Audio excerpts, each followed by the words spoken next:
Le remodelé la cocina a mi suegro con mis propias manos mientras su hija ni lo llamaba, pero el día de la sorpresa llegó tarde, anunció su embarazo frente a todos para robarse la atención, y cuando la enfrenté me acusó de querer quedarme con la casa. Ahora su padre le cortó el contacto y ella me culpa de haberle arruinado la vida. Mi suegro es un tipo reservado pero con un corazón enorme. Se quedó viudo hace casi 10 años y desde entonces ha sido una figura clave para mi esposo y su hermana. Siempre presente, siempre ayudando, nunca pidiendo nada a cambio. Vive en un suburbio tranquilo cerca de Portland, Oregón, y a pesar de que tiene sus años, mantiene la casa como puede. Mi esposo y yo lo visitamos seguido, le ayudamos con la compra, con la limpieza pesada, con el jardín. Pero mi cuñada, ella solo aparece cuando necesita algo, y lo hace ver como si fuera una santa bajando del cielo. Hace unos meses, mientras limpiábamos el garaje de mi suegro, él nos mencionó de pasada que le gustaría renovar su cocina. Nada exagerado. Algo simple. Solo quiero poder cocinar sin tener que patear el lavavajillas para que arranque, dijo bromeando. Le di una mirada a mi esposo y supe que estábamos pensando lo mismo. Él me lo confirmó más tarde, ¿y si se lo regalamos como sorpresa? Así empezó todo. Nos propusimos ahorrar un poco más cada mes para poder pagar una remodelación decente. No de revista, pero sí digna. En silencio, mi esposo fue tomando medidas, preguntándole cosas técnicas por curiosidad, y yo me dediqué a investigar proveedores. Incluso convencí a un amigo contratista para que nos hiciera precio de familia. Lo planeamos todo para coincidir con la semana en la que mi suegro se iba de viaje con unos amigos, una excursión de senderismo por el norte de California, lo cual nos daba 5 días enteros para demoler, instalar, y dejar todo limpio. Era apretado, pero se podía. Y lo hicimos. Trabajamos como locos. Hubo noches que terminamos a las 2 de la madrugada lijando y pintando. Pero valió la pena. La cocina quedó increíble, moderna, funcional, y con detalles que sabíamos que él amaría, una pequeña estantería para sus libros de recetas, un rincón de café estilo vintage, grifo con sensor porque odia tocarlo con las manos sucias. Todo. Decidimos que la sorpresa no se limitaría a abrirle la puerta y decirle sorpresa. No. Organizamos una pequeña reunión en casa para celebrarlo. Solo su círculo más cercano. Invité a algunos de sus amigos de toda la vida, familiares, y por supuesto, a su hija. Y aquí es donde empieza la verdadera historia, porque si pensás que esto suena como el inicio de un cuento bonito, te aseguro que no tenés idea de la tormenta que se venía. Mi cuñada apareció 45 minutos tarde, vestida como si viniera de una alfombra roja, con una sonrisa que no le cabía en la cara. Llegó sola, sin ni siquiera ayudar con algo o traer un detalle, lo cual ya es habitual. Pero lo raro fue cómo entró saludando a todo el mundo como si la fiesta fuera para ella. Literalmente dijo: gracias a todos por venir, de verdad significa mucho para mí, mientras abrazaba gente que ni había visto en años. Me quedé mirándola con la mandíbula medio abierta. Mi esposo igual. Y lo peor, todos los ojos se volvieron hacia ella. Por un instante, ella logró lo que siempre consigue, atención. Pensé que sería algo pasajero. Un chiste fuera de lugar. Pero no.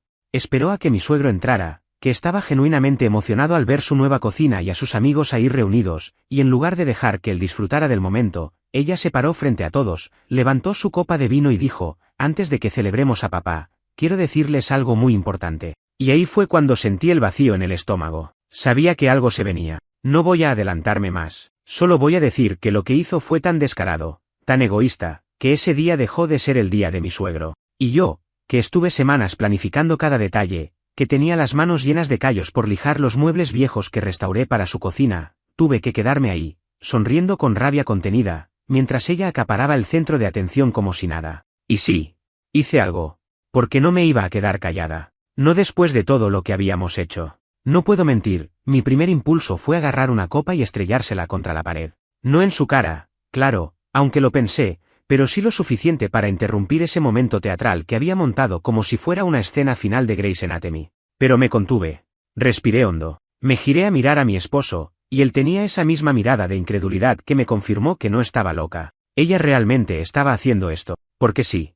Mi cuñada, en medio de la reunión que habíamos planeado para sorprender a su padre con una cocina renovada y celebrar todo lo que había hecho por nosotros, se puso de pie y anunció que estaba embarazada. No voy a decir que un embarazo no sea una buena noticia. Si es deseado, claro que lo es. Pero hay formas, hay momentos, hay contexto. Y justamente, era todo lo contrario. Era evidente que no podía soportar no ser el centro de atención ni siquiera por una tarde. Ni siquiera por su propio padre. El hombre que, a falta de madre, se había partido el lomo por ella desde que era adolescente. Pero a ella no le importó. Estoy embarazada de 5 semanas, dijo con una sonrisa enorme, con los ojos húmedos por las lágrimas, y una mano dramáticamente posada sobre su vientre, como si ya estuviera en su tercer trimestre. Nadie dijo nada por 2 segundos eternos. Luego hubo un par de felicidades, forzados. Gente aplaudiendo con incomodidad. Incluso mi suegro, que claramente no entendía del todo qué estaba pasando, le dio un abrazo, visiblemente confundido. Y ahí fue cuando me rompí por dentro. Porque lo vi en sus ojos, había perdido el protagonismo del momento. Mi suegro, que minutos antes tenía los ojos vidriosos de emoción al ver su cocina nueva, ya no hablaba de eso. Ahora todos estaban alrededor de ella, haciendo preguntas, felicitándola, preguntando por el padre del bebé, que ni siquiera estaba presente, y tomando fotos con ella. De pronto, la cocina quedó en segundo plano, como si fuera una coincidencia más del día. Lo peor fue que ella sabía perfectamente lo que hacíamos. Mi esposo le había dicho, aunque por encima, que queríamos organizar algo especial para su padre, que no dijera nada por unas semanas, que la sorpresa estaba en marcha. ¿Y qué hizo ella? Esperó a tener público, a tener todo servido, y nos robó el show. Cuando el caos bajó un poco, me acerqué a ella y le dije, con toda la calma que logré fingir, ¿no podías esperar un día? Un maldito día para dejar que tu padre tuviera su momento. Ella sonrió como si le hablara en otro idioma. Ay, no exageres. No podía guardarlo más. Además, es una buena noticia para todos. No le estoy robando nada a nadie. Esa frase me dejó helada. Porque ahí entendí que no solo no se arrepentía. Estaba convencida de que no había hecho nada malo. Esa noche, después de que la mayoría de los invitados se fue, me encerré en el baño y lloré. No de tristeza, de rabia, porque me sentía humillada, usada, como si todos mis esfuerzos fueran invisibles. Mi esposo me tocó la puerta y me dijo que me entendía, que no sabía qué hacer con su hermana, que la situación era una mierda. Pero lo cierto es que no era solo culpa de ella, era culpa también de todos los que se fueron sin siquiera mirar la cocina, sin decirle a mi suegro algo más allá del "qué bueno todo esto", sin notar las horas de trabajo, los detalles, el amor puesto ahí. Como si todo eso fuera una escenografía para la función principal, su embarazo. Y ahí fue cuando decidí que no iba a dejarlo así. No porque necesitara reconocimiento, sino porque no iba a permitir que otra vez la historia terminara con ella ganando el aplauso, como siempre. Decidí que si ella había hecho un anuncio frente a todos, yo también iba a hacerlo. Y no iba a ser bonito. Porque sí, había una cosa que ella no sabía. Algo que habíamos guardado en secreto mi esposo y yo. No era un bebé. Pero sí una bomba. Y si ella creía que podía robarle el protagonismo a su propio padre sin consecuencias, estaba a punto de aprender que no soy el tipo de persona que se queda en segundo plano con la boca cerrada. Pasé esa noche sin dormir. Mi esposo se quedó despierto conmigo, tirados en el sofá como si estuviéramos en una trinchera, repasando todo lo que había pasado, pero sin decir mucho. Ya no hacía falta. Él sabía lo que yo sentía, y yo sabía que él estaba igual de harto, porque esto no era nuevo. Era solo la versión más reciente, y más descarada, de un patrón que se repetía desde siempre. Cuando empezamos a salir, su hermana ya tenía esa costumbre de aparecer cuando todo iba bien para él. Se metía en medio de sus momentos importantes con alguna tragedia personal, algún drama exagerado, alguna necesidad urgente. Lo hacía tan naturalmente que al principio pensé que era coincidencia, pero no. Siempre que él avanzaba un paso, ella encontraba la manera de girar las cámaras hacia sí misma. Y su familia lo permitía. Incluso su papá, que es un buen hombre, había caído 1000 veces en esa dinámica. A veces por cansancio. A veces porque no quería conflictos. Pero igual lo permitía. Por eso, cuando ella hizo su gran anuncio justo en la noche que planeamos con tanto cuidado para él, no fue solo un robo de protagonismo. Fue una falta de respeto a todos los años que él había vivido tragándose su dolor en silencio para sostener a esa familia. Y ya no lo iba a dejar pasar.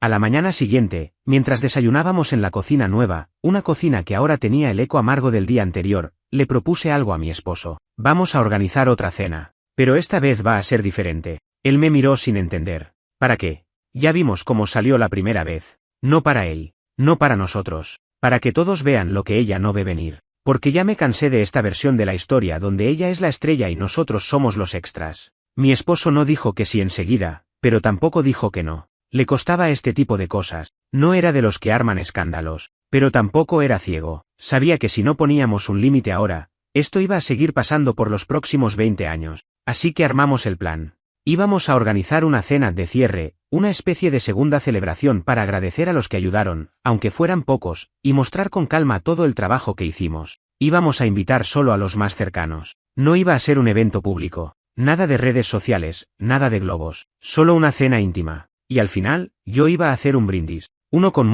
muchísimo veneno contenido. La cena fue el sábado siguiente. Mi cuñada, por supuesto, se autoinvitó cuando se enteró. Apareció puntual, lo cual ya me hizo sospechar. Venía de la mano de un tipo al que nadie conocía. Según ella, el padre del bebé. Un tipo que parecía más incómodo que interesado, como si lo hubieran obligado a venir con la promesa de sexo y pastel. A nadie le importó mucho. Todos estaban ocupados mirando por fin la cocina, esta vez con tiempo, con ojos más atentos. Mi suegro estaba contento. Parecía incluso un poco avergonzado de toda la atención, pero por lo menos esta vez, sí era para él. Cuando sirvieron el postre, me levanté. Todos estaban con sus copas de vino medio llenas, en ese punto de la noche donde las palabras flotan más suaves. Pedí la atención de todos y sonreí. Pero no era una sonrisa amable. Sé que muchos vinieron el otro día y lo agradezco. Aunque entiendo que la noche no salió como esperábamos. Hoy, sin embargo, quiero aprovechar para contarles algo que no sabían. Algo que no hicimos público, pero que ahora, creo, es momento de decir. Silencio. Mi esposo me miraba fijo. No sabía qué iba a decir. Le había dicho que tenía algo preparado, pero no le conté qué. Él me dio el beneficio de la duda. Y eso me bastó. Mi esposo y yo hemos decidido que vamos a mudarnos. Nos vamos a mudar para estar más cerca de su papá. Para poder cuidarlo mejor, estar disponibles cuando necesite ayuda, y sí, también para alejarnos de ciertas dinámicas que ya nos agotaron. Mi cuñada giró la cabeza como si le hubieran tirado una piedra. No entendía nada. Su padre sonrió, confundido. Y entonces rematé. Vamos a vender nuestra casa, dejar nuestros trabajos y empezar de nuevo aquí. Ya hablamos con el banco, ya hablamos con nuestras empresas. Estamos listos. Porque a veces, lo que necesita una familia no es más drama ni más anuncios de 5 semanas. A veces lo que necesita es que alguien esté presente. Y nosotros elegimos estar. Ahí fue cuando el ambiente cambió. Fue como si alguien bajara la temperatura de golpe. Mi cuñada se puso pálida. Su novio parecía querer desaparecer. Todos los demás guardaron silencio. Nadie se atrevía a aplaudir. Nadie sabía qué decir. Y yo, por primera vez en toda esta historia, me sentí tranquila. Después del brindis, la sala quedó sumida en un silencio incómodo. No ese silencio bonito de las reuniones íntimas. No. Este era denso, espeso, cargado de miradas cruzadas y bocas entreabiertas que no sabían si callar o intervenir. Mi suegro me miró con los ojos brillantes, como si no terminara de creerse lo que acababa de escuchar. Mi cuñada, en cambio, tenía esa expresión típica que pone cuando algo no sale como lo había planeado, mandíbula tensa, cejas levemente levantadas, sonrisa apretada. Y los ojos, siempre buscando una salida. Mi esposo se paró después de mí, respiró hondo y le puso la cereza al pastel. Hemos estado viendo casas cerca de aquí. No lo hicimos público antes porque queríamos estar seguros, pero lo estamos. Papá, no estás solo. Y ya es hora de que los que realmente están para vos todos los días tengan un espacio más cerca. Vamos a construir algo nuevo. En paz. Ahí fue donde vi, por primera vez, la máscara de mi cuñada romperse. Bajó la mirada, tomó un trago largo de vino, y no dijo nada. Nada. Y eso, viniendo de ella, era casi milagroso. Nunca deja pasar la oportunidad de decir algo, de explicar, de retorcer. Pero esta vez, se le habían acabado los trucos. La cena terminó temprano. Nadie se quedó mucho tiempo después de eso. Un par de familiares se acercaron a felicitar a mi esposo, a preguntar si necesitábamos ayuda con la mudanza. Incluso uno de los tíos, con quien apenas habíamos hablado, dijo algo que me quedó grabado. Ya era hora de que alguien pusiera las cosas en su sitio. Cuando todos se fueron, mi esposo y yo nos quedamos limpiando la cocina. El contraste con la semana anterior era tan brutal que me daban ganas de reír y llorar a la vez. Esta vez, la casa no estaba llena de voces falsas ni carcajadas exageradas. No había show. Era solo él y yo, lavando platos, hablando bajito, con esa calma que solo llega cuando hiciste lo que tenías que hacer, sin vueltas. Pensamos que con eso todo iba a calmarse, que al menos por un tiempo, mi cuñada iba a desaparecer de escena, lamiéndose las heridas en silencio. Pero no. Eso sería demasiado simple. Y ella no sabe vivir sin estar en medio del foco. 2 días después, nos despertamos con mensajes de familiares preguntando si era cierto lo que se decía. Al parecer, mi cuñada había empezado a correr la voz de que nosotros solo nos mudábamos para controlar a su padre, que queríamos manipularlo, que nos íbamos a meter en su casa, decidir sobre sus cosas, aislarlo del resto. Incluso dijo que yo tenía un plan secreto para convencerlo de que nos firmara una autorización legal para administrar su jubilación. ¿Podés creerlo? El nivel de fantasía era delirante, pero conociéndola, no me sorprendía. Ella siempre ha sido experta en sembrar dudas. Nunca dice las cosas directamente. Siempre es, me dijeron, escuché por ahí, a mí no me consta, pero... Y así va contaminando a todos a su paso, sin dejar rastro directo. Ese día, le dije a mi esposo que ya no pensaba quedarme al margen. Si ella quiere jugar sucio, yo puedo ensuciarme más. Pero esta vez, con pruebas. Porque sí, yo tenía mensajes, grabaciones, capturas, todo. Tenía años de comentarios pasivo-agresivos, desprecios velados, momentos que pasaron desapercibidos para otros, pero que yo había guardado. No porque supiera que llegaría a este punto, sino porque algo en mí siempre supo que iba a hacer falta. Pero fue mi suegro quien me sorprendió. Cuando nos reunimos a contarle lo que estaba pasando, nos miró, serio, y dijo algo que me descolocó. Yo ya sabía lo que era mi hija. Solo que no quería decirlo en voz alta. Nos quedamos en silencio. Fue la primera vez que lo escuchamos hablar así de ella. Siempre la había defendido. Incluso cuando era obvio que se pasaba de la raya. Pero ese día, su voz sonó cansada. Como si llevara años aguantando algo que ya no podía más. Siempre pensé que iba a cambiar. Que con el tiempo, con responsabilidades, se iba a centrar. Pero veo que no. Lo que no voy a permitir es que ahora empiece a inventar cosas sobre ustedes. Mucho menos después de lo que hicieron por mí. Si quiere guerra, va a tener que hacerlo sin mi respaldo. Y ahí entendimos que no estábamos solos, que no éramos los únicos que veíamos el desastre que era ella, solo que nadie se había animado a ponerle freno. Hasta ahora. El día que decidimos enfrentarnos a mi cuñada de forma directa, entendí algo que no había querido aceptar hasta ese momento. Algunas personas solo entienden los límites cuando se los estampas en la cara. No con indirectas, no con silencios incómodos, no con distancia emocional. Con hechos, con palabras claras, sin maquillaje. Y eso era lo que iba a hacer. La oportunidad se presentó sola. Ella nos llamó. Mejor dicho, llamó a mi esposo. Fue uno de esos llamados que ya se sienten raros desde el inicio. Él puso el altavoz porque ya no confiábamos en sus palabras. Todo siempre se podía tergiversar. Y efectivamente, no tardó ni 5 segundos en empezar con lo de siempre. ¿Qué están haciendo? ¿Quieren dejarme como la mala? ¿Por qué papá está diciendo que ya no va a ayudarme con los gastos del auto? ¿Qué le dijeron? Mi esposo intentó mantener la calma, pero yo noté cómo apretaba el puño. Él no quería pelear. Pero ella no dejaba opción. Lo que le dijimos, respondió él, es la verdad. Que estamos cansados. Que estás cruzando todos los límites. Que inventar que queremos manipularlo para quedarnos con su dinero es una mentira sucia, y no te lo vamos a permitir. Eso no lo dije yo. La gente malinterpreta. La gente repite lo que vos dejas caer. Como siempre. No te hagas la inocente, intervine yo, sin poder contenerme. Hubo un silencio incómodo. Sabía que mi intervención la había tocado. Ella odia no tener el control. Y más aún, odia cuando una mujer le responde sin miedo. Vos no tenés derecho a meterte, me dijo, con esa voz de veneno disfrazado de dulzura. Esto es un asunto familiar. Soy parte de esta familia. Y lo soy desde que tu papá me llamó su nuera con más orgullo del que te ha dedicado a vos en años. Así que sí, tengo derecho. Y si querés que empecemos a sacar cosas a la luz, tengo mucho para mostrar. ¿Mucho? Vos sabés a lo que me refiero. Fue como si el aire se cortara. Porque lo supo. Sabía exactamente a qué me refería. Ella se había aprovechado de su papá por años. Usó su auto como si fuera suyo, le pidió que cofirmara un préstamo que nunca pagó del todo, incluso le hizo cuidar a su perro durante un año sin preguntarle si podía. Yo tenía todo eso registrado. Mensajes, conversaciones, pruebas. El silencio fue su rendición. Sabía que no podía más, que ya no éramos los mismos dos que solía manipular como si nada. Le cortamos la llamada sin darle el gusto de seguir discutiendo. Pero por supuesto, no se quedó quieta. Lo siguiente fue el golpe más bajo hasta el momento. Al día siguiente, fuimos a visitar a mi suegro como siempre. Lo encontramos en la puerta con cara de preocupación y una carta en la mano. Una carta firmada por un abogado. Mi cuñada lo estaba invitando a una mediación legal para discutir una posible disputa patrimonial. ¿Qué disputa? Según ella, su papá le había prometido que un día la casa iba a ser para ella. No existía ningún documento. No había testamento. Solo su palabra. Pero eso bastaba para intentar iniciar un proceso. Ahí me herví por dentro. No solo estaba haciendo todo esto para no perder el control sobre su papá, ahora también lo estaba arrastrando al desgaste emocional de una disputa legal totalmente absurda. Mi esposo no dijo nada. Solo se sentó en la cocina recién remodelada, bajó la cabeza y se cubrió los ojos con las manos. Fue la primera vez en años que lo vi así. No frustrado. No enojado. ¿Roto? Porque su hermana no estaba solo atacándonos a nosotros, estaba destrozando al único pilar que le quedaba a él de esa familia. Y lo hacía sin remordimiento. ¿Sabes qué?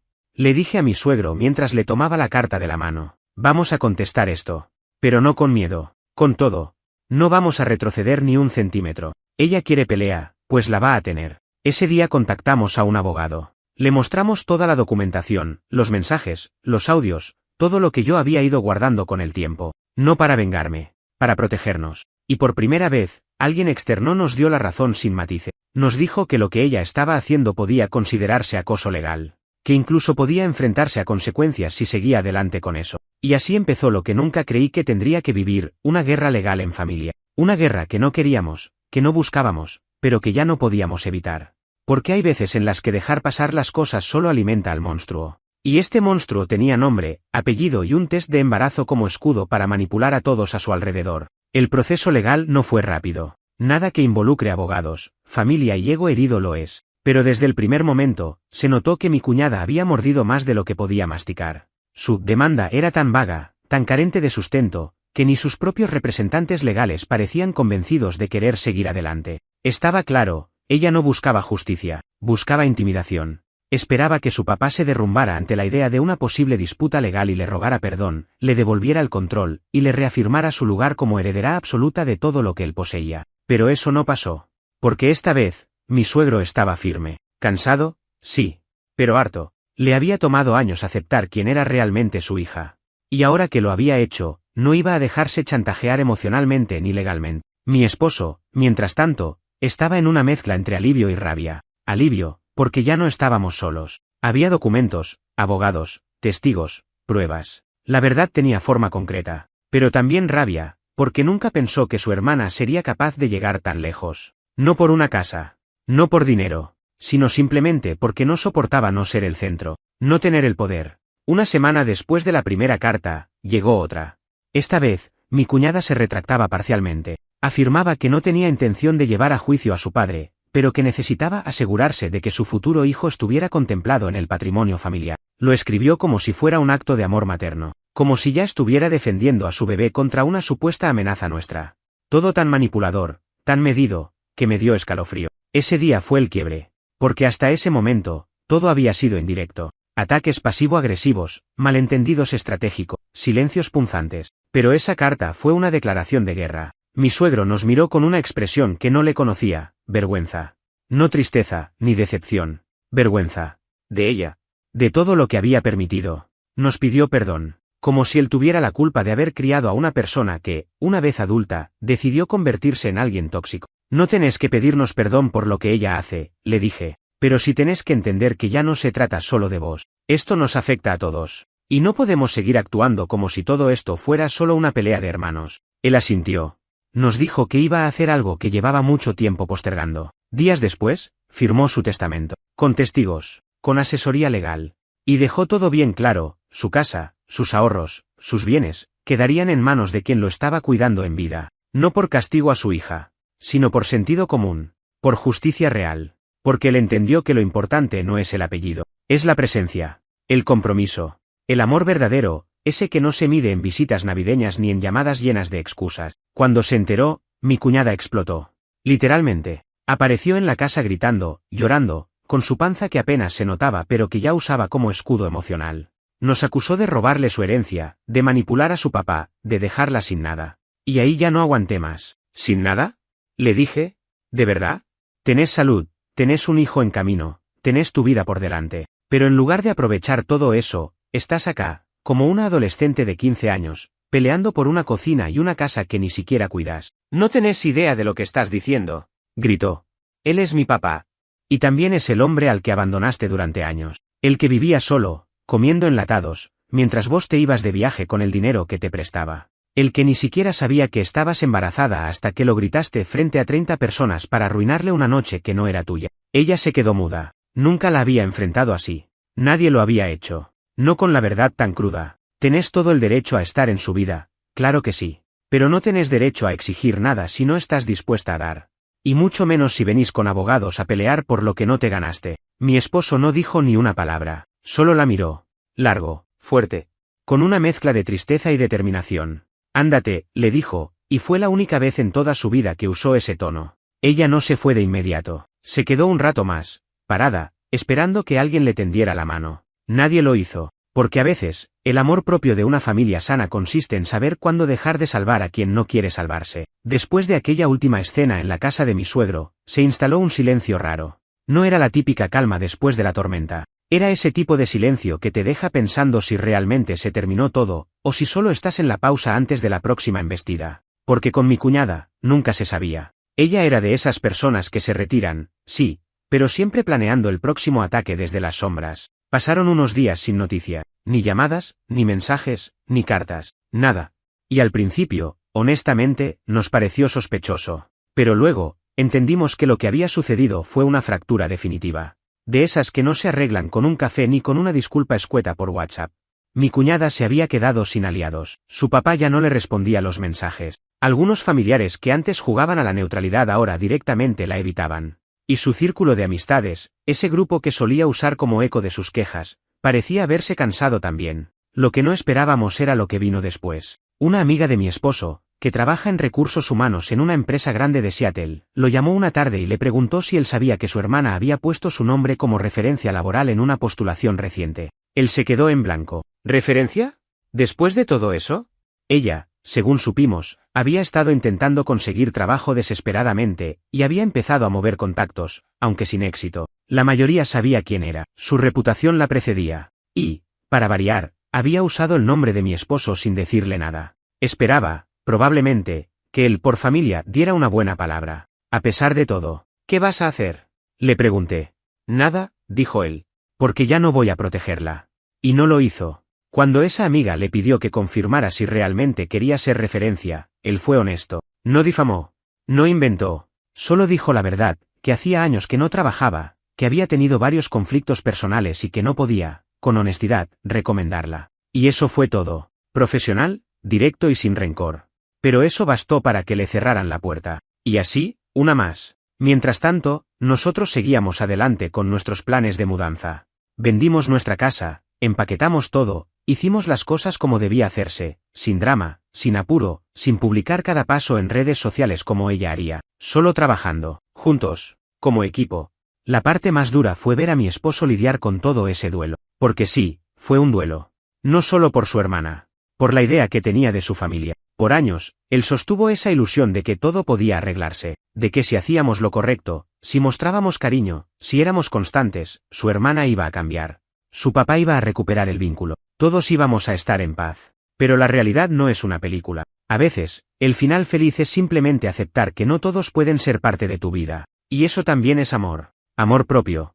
Nuestro nuevo hogar quedó a 20 minutos de la casa de su padre. No es grande, pero tiene lo justo. Un patio trasero donde él ya plantó unas hierbas, una cocina luminosa como la que renovamos para él, y una sala donde ya hicimos nuestra primera noche de juegos con su papá y dos de sus amigos de infancia. Verlo reír sin esa sombra constante de su hija encima fue, para nosotros, la señal definitiva de que habíamos hecho lo correcto. Pero, claro, la historia no podía terminar sin un último intento. Una semana después de mudarnos, recibimos un sobre en el buzón. Sin remitente. Adentro, una hoja escrita a mano. Era de ella. Un párrafo largo, incoherente por momentos, entre disculpas vagas y frases que sonaban más a reproche que a arrepentimiento. Decía que estaba pasando por un momento difícil, que no sabía que las cosas iban a llegar tan lejos, y que no quería perder a su familia. Ni mi esposo ni yo sabíamos qué pensar. Pero mi suegro sí. Cuando se la leímos, se limitó a decir: cuando uno pierde algo por su propio ego, lo mínimo que puede hacer es no pretender que lo recuperará sin esfuerzo. Nadie respondió esa carta. No porque no sintiéramos nada, sino porque entendimos que había cosas que ya no se arreglan con palabras, que cuando el daño es tan reiterado, tan profundo, la única forma de seguir es dejando atrás. Y a veces, eso no es un acto de frialdad. Es la única manera de sanar. No respondimos la carta. No porque fuéramos crueles o indiferentes, sino porque ya no era nuestra responsabilidad sostener un puente que ella misma había dinamitado tantas veces. A esa altura, lo que más queríamos, mi esposo, su padre y yo, era algo que, en teoría, debería ser simple: paz. Y no fue fácil lograrla. Pasaron meses desde la última vez que supimos de ella. No hubo más cartas, ni mensajes, ni visitas inesperadas. Supimos, por algún primo lejano que aún la tenía en redes, que había tenido su bebé. Un varón. No mandó fotos, no avisó, no pidió que nadie estuviera. Lo cual, conociéndola, fue lo más ruidoso que pudo hacer, el silencio como castigo. La ausencia como herramienta de culpa. Pero ya no surtía efecto. Mi suegro no la llamó. Tampoco fue al hospital. No por desprecio. Por respeto a sí mismo. Por primera vez en mucho tiempo, había entendido que no podía seguir recompensando el maltrato con afecto. Y aunque sé que en el fondo le dolía, porque sí, ningún padre quiere estar ausente del nacimiento de su nieto, también sabía que esa distancia era la única forma de no volver a ser usado. A nosotros nos costó menos, tal vez porque nunca hubo cariño real entre nosotras, nunca compartimos nada profundo, nunca construimos una relación desde lo genuino. Todo lo que hubo fueron máscaras, cortesías y tensión maquillada. Por eso, su desaparición de nuestra vida se sintió más como quitarse un peso que como perder algo. Lo curioso es que, sin su interferencia constante, empezamos a ver con más claridad lo que realmente teníamos, una familia pequeña, sí, pero fuerte. Mi esposo y su papá reconectaron como nunca antes. Pasaban tardes enteras cocinando juntos en esa cocina que nos costó semanas de trabajo. Él le enseñó a hacer pan, y ahora se ha vuelto su nueva obsesión. Mi esposo, que antes solo llamaba una vez por semana, ahora lo visitaba 3 o 4 veces sin que fuera una obligación. Era natural, fluido. Sin esa tensión de antes, sin tener que pedir permiso para disfrutar. Yo también me descubrí diferente, menos a la defensiva. Ya no sentía que tenía que ganarme un lugar todo el tiempo, ya no estaba intentando agradarle a nadie que me menospreciaba. Y eso, más que liberador, fue transformador. Una tarde, después de un almuerzo largo, mi suegro nos miró a los dos y dijo algo que me quedó grabado. Ustedes me salvaron. No solo por la cocina, por todo.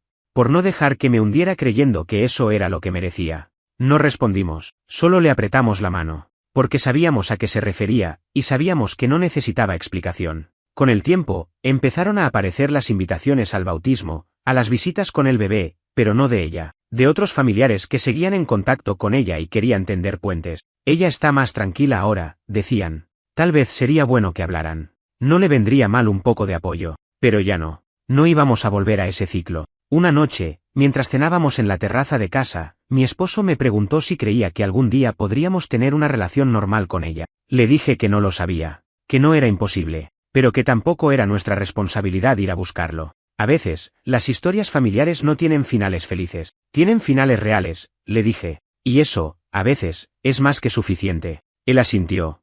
Me tomó la mano, y así, en silencio, entendimos que habíamos cruzado ese punto sin retorno. No con odio, sino con firmeza. Mi cuñada sigue viviendo su vida. No sé si cambió. No sé si entendió algo. Tal vez sí. Tal vez no. Pero eso ya no es nuestro asunto. No más intentos, no más rescates. Solo este presente que construimos sin ella, con más calma, más sinceridad y mucha menos tensión. Lo que empezó como una cocina, terminó siendo un corte limpio con todo lo que venía pudriéndose hacía años.